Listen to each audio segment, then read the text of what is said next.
नमस्ते मित्रों, आज मैं आपको बताऊंगा योग और भगवत गीता के बारे में। आमतौर पर कई लोगों द्वारा समझा जाता है कि योग का अर्थ ध्यान और भौतिक मुद्राओं का पालन करना है, लेकिन ये श्रीमद् भगवत गीता में इससे परे वर्णित है, जो विभिन्न प्रक्रियाओं पर वर्णन करता है, जिसमें शाश्वत शांति के लिए आध्यात्मिकता के महत्व सहित कुछ उत्तरों के ज्ञान को जानने के लिए योग और इसकी प्रक्रिया को परिभाषित करने के लिए श्रीमद् भगवत गीता का प्रयोग किया जाता है।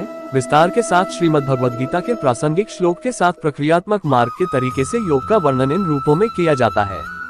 1. कर्म की भक्ति। 2. आत्म नियंत्रण। 3. एकाग्रता एवं ज्ञान। 4. आध्यात्मिकता के लिए भक्ति मार्ग। आज के जीवन में शांति और खुशी स्थायी करने के लिए ये आवश्यक है। ये शारीरिक स्वास्थ्य और मानसिक स्वास्थ्य दोनों को बनाए रखने में सहायक होते हैं। महाभारत में जब अर्जुन कठिन विडंबना से परेशान थे, तब कृष्ण ने युद्ध के मैदान में कई पहलुओं पर अर्जुन को समझाया था। रणभूमि में अर्जुन निर्णय लेने में असमर्थ हो चुके थे और अपनी मानसिक स्थिरता खो चुके थे। अंत में भगवान कृष्ण की शिक्षाओं के प्रभाव के साथ अर्जुन ने ज्ञान प्राप्त किया और कृष्ण के निर्देशों का पालन किया। श्रीमद् भगवत गीता सभी वेदों का सार है और युद्ध के मैदान में अर्जुन को कृष्ण द्वारा समझाई गई शिक्षाओं का पाठ है। भगवत गीता के अनुसार योग हमारे कार्यों को शुद्ध करने के लिए है। योग मन को नियंत्रित करता है और इंद्रियां और योग को भक्ति के साथ सर्वोच्चता से जोड़ता है। योग नतीजे या अंत परिणामों की अपेक्षा किए बिना निस्वार्थ कार्यों का मार्ग है। धर्म के अनुसार आध्यात्मिक साधक कार्य करता है। स्वार्थ को त्यागे बिना योग का अभ्यास नहीं किया जा सकता है। योग अभ्यास करने पर ये जीवन में शांति, खुशी और ज्ञान रखने में मदद करता है। योग दुनिया में रहने का एक तरीका है और साथ ही आंतरिक शांति या मन की शांति बनाए रखता है, जो मानव जीवन का अंतिम लक्ष्य है। यहाँ मैं कर्म योग, ज्ञान योग और भक्ति योग के बारे में चर्चा करेंगे। कर्म योग। गीता के 3 अध्याय में श्री कृष्ण ने कर्म योग की व्याख्या की है। हिंदू धर्म मुक्ति पाने के लिए विभिन्न रास्तों को स्वीकार करता है और कर्म योग उनमें से एक है। कर्म योग शब्द 2 शब्दों कर्म और योग से मिलकर बना है। कर्म शब्द की उत्पत्ति संस्कृत शब्द क से हुई है। क शब्द का अर्थ क्रिया या कार्य या कर्म है, अर्थात जो कुछ किया या कर रहा है वह कर्म है। दर्शन शास्त्र में कर्म शब्द का प्रयोग कर्म के नियम के अर्थ में किया जाता है, क्योंकि इसका संबंध इसके फलों से है। लेकिन गीता में कर्म शब्द का प्रयोग इस अर्थ में नहीं किया गया है। गीता कहती है कि कर्म या कर्म के साथ फलों का कोई सीधा संपर्क नहीं है। दूसरी ओर एक विषय का दूसरे विषय या वस्तु के साथ संबंध को आमतौर पर योग शब्द से संदर्भित किया जाता है, लेकिन भारतीय दर्शन में योग शब्द का प्रयोग एक विशेष अर्थ में किया जाता है। योग शब्द का शाब्दिक अर्थ है मिलन योग। कुछ विचारकों का मत है कि योग शब्द का अर्थ जीवात्मा और परमात्मा के बीच संबंध है। एक अन्य तरीके से इसे ईश्वर की बुद्धि में आत्मबुद्धि को जोड़ने के रूप में परिभाषित किया जा सकता है। योग के संकेत देने के लिए भगवत गीता ने कहा, योगः कर्मसु कौशलम। इसका मतलब है कि क्रिया की रणनीति योग है, लेकिन महत्वपूर्ण बात यह है कि गीता योग को क्रिया में कौशल के रूप में परिभाषित नहीं करती है, लेकिन कर्म में समानता की व्याख्या करता है। कर्म का कौशल वैज्ञानिक तरीके से कर्म को संदर्भित करता है। ये क्रिया का सबसे बड़ा अर्थ है किसी भी प्रकार के कार्य में शामिल होना कर्मयोग है। भगवत गीता में कर्म को 2 समूहों में विभाजित किया गया है, सकाम कर्म और निष्काम कर्म। फल की इच्छा के आधार पर जो कर्म किया जाता है वह सकाम कर्म कहलाता है। जीव जो माया से बंधा हुआ है वह सकाम कर्म करता है। दूसरे शब्दों में ये कहा जा सकता है कि जो लोग सकाम कर्म करते हैं वे बंधन में बंधे होते हैं। बिना फल दिए ये कर्म नष्ट नहीं होता। इस कर्म का फल भोगने के लिए जीव को बार बार जन्म लेना पड़ता है। नतीजतन सकाम कर्म करने से मुक्ति प्राप्त करना संभव नहीं है। दूसरी ओर बिना फल की इच्छा के जो कर्म होता है उसे निष्काम कर्म कहते हैं। निष्काम कर्म मुक्ति का मार्ग है, क्योंकि यह इच्छा रहित है।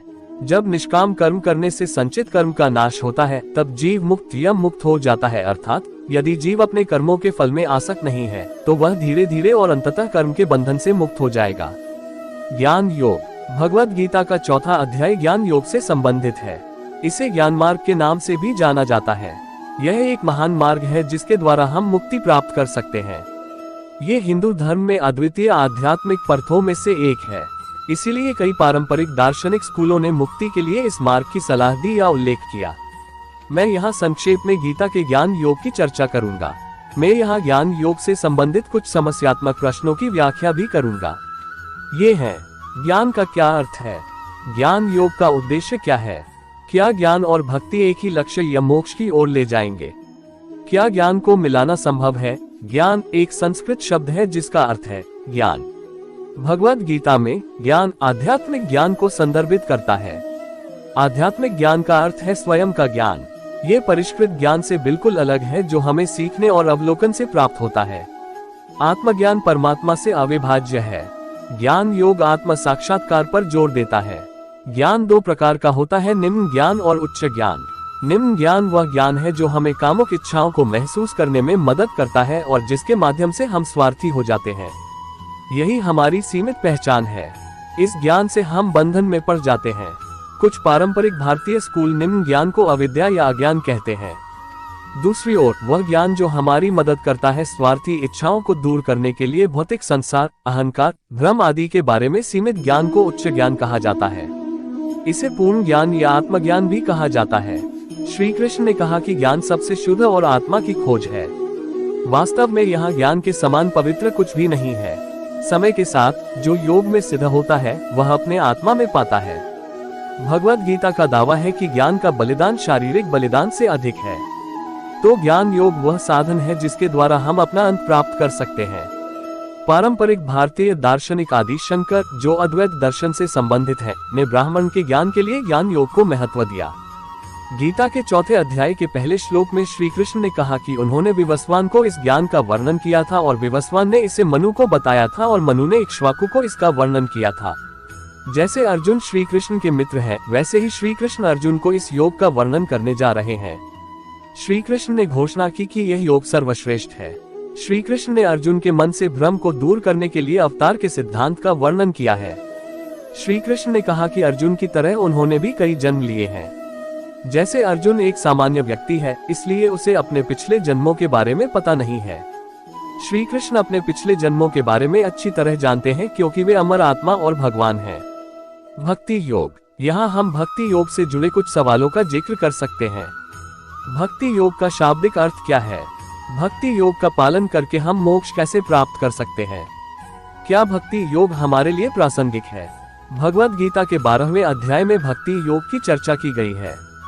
भक्ति शब्द संस्कृत मूल भज से लिया गया है, जिसका अर्थ है विभाजित करना। इसका अर्थ भक्ति भी है।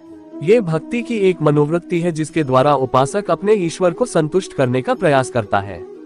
भक्ति भाषा द्वारा परिभाषित नहीं किया जा सकता। यह अनुभूति और अनुभूति की बात है। भक्ति वह भक्ति या सार्वभौमिक प्रेम है जो हमें उठाता है या हमें ऊपर उठाता है और हमें हमेशा के लिए बदल देता है। हमने अपने बीच जो अवरोध बनाए हैं वे भक्ति योग से नष्ट हो जाते हैं। तो भक्ति योग मिलन का एक रूप है या सर्वोच्च शक्ति या ईश्वर के प्रति प्रेम या भक्ति व्यक्त करने का एक तरीका है।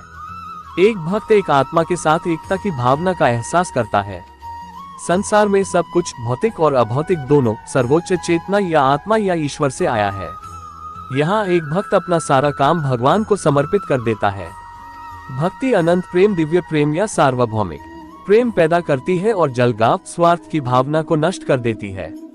धर्म में भक्ति का अर्थ है भगवान की पूजा। पूजा के तरीके को भक्ति मार्ग कहा जाता है। भक्ति योग का अर्थ है भक्ति का अभ्यास जिसके द्वारा हम ईश्वर के साथ एकता प्राप्त कर सकते हैं। आध्यात्मिक अर्थ में ईश्वर के प्रति तीव्र प्रेम को भक्ति के रूप में वर्णित किया गया है। वैदिक यज्ञों में हम भक्ति की अवधारणा पाते हैं। भक्त वह व्यक्ति है जो भगवान को अर्पित करता है और भक्ति उसे बलिदान करने में मदद करती है। इसलिए भक्ति को वैदिक यज्ञों का मूल माना जा सकता है। योग अध्यात्म का एक भक्ति मार्ग है। भगवद गीता में भगवान कृष्ण ने कहा, कर्म योग या निस्वार्थ सेवा श्रेष्ठ है और परमात्मा को प्राप्त करने का मार्ग है। एक बार कर्म योग का पालन करने के बाद व्यक्ति ध्यान के गहन अभ्यास के साथ आगे बढ़ सकता है। भगवद गीता में कृष्ण ने विस्तार से बताया कि कर्म योग कैसे किया जाता है, जिसमें कार्यप्रणाली और प्रथाओं पर जोर दिया गया है। ज्ञान पर ध्यान केंद्रित करने के लिए काम का त्याग और अंतिम परिणाम के प्रति लगाव के बिना काम के प्रति समर्पण दोनों ही उच्चतम खुशी और पूर्णता की ओर ले जाते हैं। लेकिन दोनों में से काम के प्रति समर्पण श्रेष्ठ है।